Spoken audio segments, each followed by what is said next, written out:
Hello and welcome to Affinity. We're going to take a look at this picture now and do an edit on it using separating things out into layers and then combining some of those into groups and putting some adjustments in with that as well. So we're going to start off with a subject which is the dogs, and we just want to select them. So we go to the select brush here, make sure we've got snap to edges and soft edges on there. Come down here, we'll roll the mouse wheel to get in a bit closer so we can see them. And there we go. And I'll just make the brush a bit smaller with the left square bracket and then just paint in around here. So I've got this main area here. When you go outside here, don't worry about this. I just start painting to get the main dog, because what I do afterwards is come down. I could click on subtract and paint, but I hold the Alt key and paint with that, so it's a little bit easier with that there. And now I can just click on those areas there, paint away where it isn't, and to get the inside one, left square bracket to make it smaller. Don't worry about too much about the detail. I'm not going to spend a long time on this. Normally with selection you can do. So from here I'm just going to go to a refine,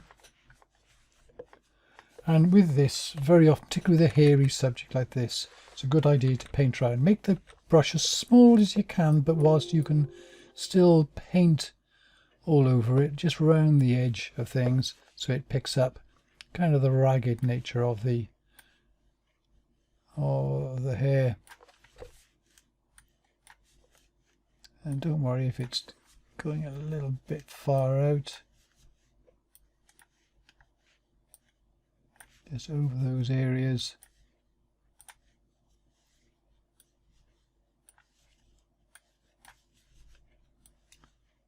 Anyway, there we go. So when you find that there are some areas here which they've sort of like, it's definitely not here, you can always go to things like, go to the background here and paint on this. It says don't include that. Yeah, and you can go around and sort of take out some of these extra ones here where it's gone too far, and it will recalculate again, so you're giving it more clues when you're doing this as to what you can and should do and so on, and it will go there. But see if it's gone too far there, now I go to the foreground and I'm going to paint into this and say no, keep that bit, and so on, and then apply that, and that gives us our selection. Now what I want to do is to put this onto another layer. So I'm going to go Control C and Control V. And it's copy that selection, and when I paste it, you see it comes onto another layer here. So if I turn off the layer underneath, there you go, that's, I've just got the top layer, which is just the dogs. I'll hit Control D, I don't need the marching ants. And that gets rid of those. And if there's still a bit here that's I'd rather knock that out, I can just go to the erase brush here. Make that a little bit smaller and just erase any bits which are, I think I'd rather not include in this. And you can go into as much as you like with this, but by and large, don't worry too much about it. Okay, so I can hit Control 0 to see the whole thing again. Click on the bottom one here. Whilst you're here, by the way, I'm just going to make another copy of the bottom one. So I'm going to go Control J to duplicate it. And on the very bottom here, click on that, call it original, and then turn that off so I can always go back to that no matter what I do to any other layer. So also the top one here, this is the dogs, so I'll call that dogs. It's generally a good idea when you're doing lots of layers to change the names of things so you know what they are. So this is the background. Now I'm going to turn off the dogs, so that's not there, but I can still see the dogs.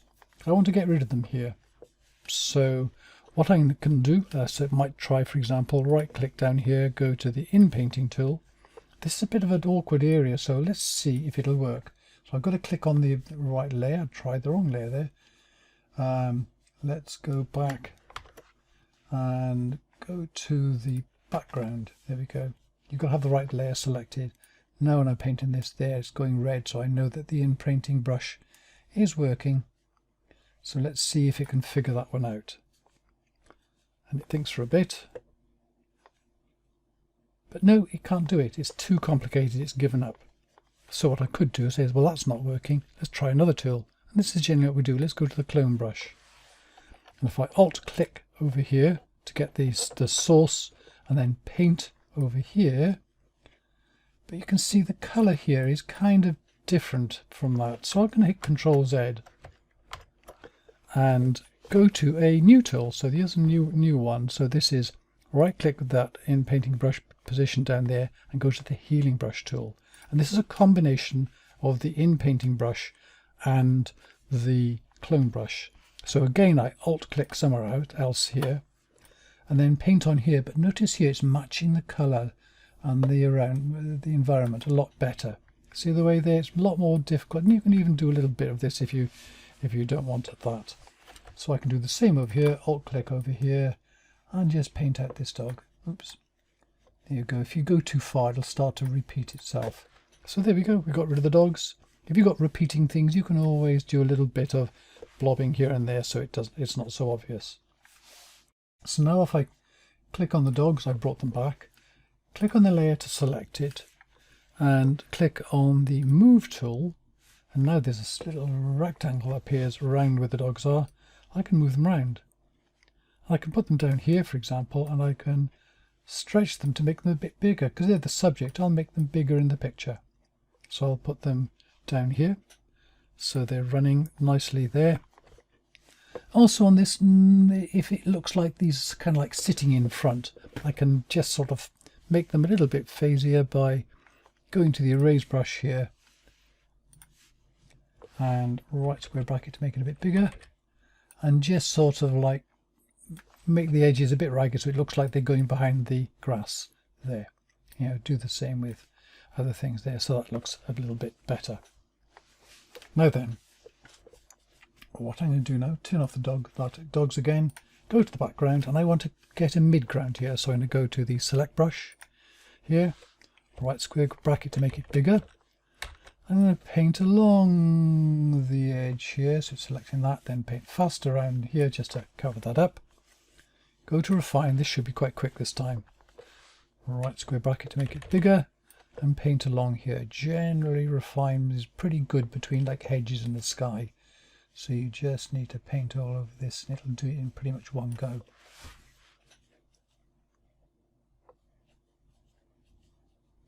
And there you go, that's pretty good.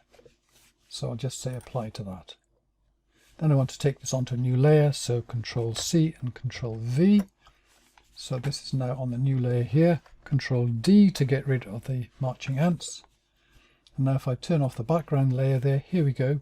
Here's the layer here and the checkerboard shows this transparent. So I'll click on this, I'll call this midground. And I can do things with this now. So let's make it a bit sharper. So I'm going to go to, well, I could go to these controls. I could go to layer, new live filter layer, sharpen and sharp mask there. What I usually do is use the ones over here because it's near the layers. So I click on this one here. I can go up there to unsharp mask. It's exactly the same. Normally with this unsharp, I'll turn the radius up to about 1 and then do most of the control with a factor. Because you want to make the grass here really crispy and crunchy, you can turn this way up. In fact, I'll turn it all the way up because that frostiness, that brings that out. And this is pretty sharp in the background as well too, so that's nice. And however, because this is above here, if I've got the sky underneath it here, it's going to try sharpening the sky. So I don't want it to sharpen the sky, I want it to be just the midground. So I want to make this a group. So I click on the unsharp mask there, then shift click on the midground, and I need to turn this into a group. And again, because we're over here, if I right click on it, there we go, there's a group there, I can turn that into a group. And I'll click on this and call that midground again. There we go. So now everything I need for the midground is there. So maybe let's do something else again. Let's just make the greens, I'll bring out the greens a little bit more here. I'll just make it a bit more saturated. It's going to come out. So I'm going to go to Adjustment, HSL, and increase the saturation. So if I turn this all the way up, you can see, well, that's far too much. I'll bring it down so I've got a little bit more colour in that. And that has notice going inside the group, which is fine. But I always click on that, the midground, the pixel layer again, so I can go down here and again go to curves, for example, and make this just a little bit brighter. There we go. When I'm doing this, I'm just going to check with the dogs. Do they look okay on there? Because you change that, that can look a little bit odd. In fact, that's made that a little bit strange. So let's do the curves again. And I'm going to bring the middle down a bit there, so you're getting a little bit more of the dark. So it kind of matches in, because it's very easy when you do this and separate things for them to not match up properly. But that's okay. And so the background left here, because the midground and dogs are on top, this is going to be just the sky. So let's just call it sky. Because you're not going to see any of this on the back of this ground here, because of the other layers on top are covering it. So for the sky here, what can we do to the sky? Well, we've got those things going across there. So let's use our healing brush again. Click on that, Alt click above it there, and just paint along it. And that's gonna, and again over here, I can just paint along there. Control Z, didn't like that. I'm gonna Alt click up here again. There you go, that's nice. What I'm going to do as well is I'm going to put more colour into the sun there, because that was, I was shooting into the sun is always a bit of a fun thing to do. So I'm going to put another layer above this. And to get to another layer, I could go to Layer and New Layer. Or I could go down here, there's one in here, which is this one here, Add Pixel Layer. It's the same as saying New Layer. So I'll click on that. And I can use this to colour in the sun. It starts off transparent, so if I turn off everything else, you can see it's just a transparent layer that I got selected there. But I'll put the background on there, and so I can see what I'm doing within that. I'm going to shift click this as well, and I'm going to hit Control G to make it a group, and then change that to sky.